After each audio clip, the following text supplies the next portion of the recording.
Your unconscious mind is a learning machine, but most people don't understand how it works and so they don't know how to use it. I'm here to help with that.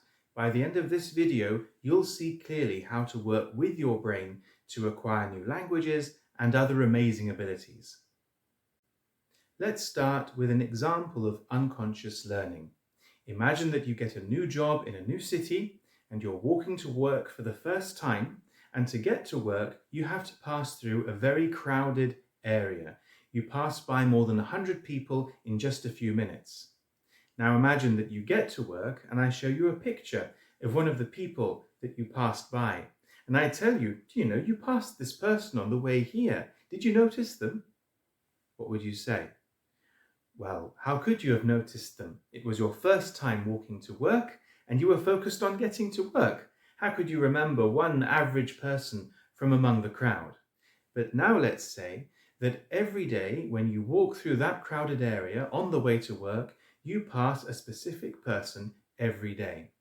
How long would it take for you to notice that person? A week? A month? In any case, for sure, after a certain point, you would pass that person and you would say to yourself, hey, that person looks familiar. Now, this is a very normal experience, but let's think about it for a moment. The first time you noticed the person isn't the first time you saw the person. Obviously, the reason you noticed the person is because you saw them so many times. But what was happening in your brain all the times that you saw the person, but you didn't notice them consciously? Let me give you an analogy. Let's say this piece of clay is your unconscious mind, and this coin is one of the people you passed on your way to work. The experience of passing that person leaves an impression on your unconscious mind. In fact, everything you experience all the time leaves an impression, albeit small, on your unconscious mind.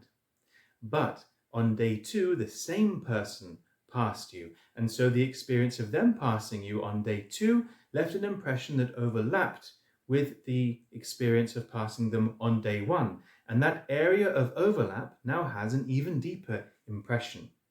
Those experiences of passing the person built up until that area of overlap had an impression that was so deep that basically your unconscious mind went up to your conscious mind and said, hey boss, you need to see this. This is the essence of unconscious learning. Experiences with similar features repeat enough times until you notice those similar features. And this is why for some skills, experience really is the best teacher. And maybe the best example of this is language acquisition. Now with language acquisition, you're not noticing that a certain person is always in the same place at the same time.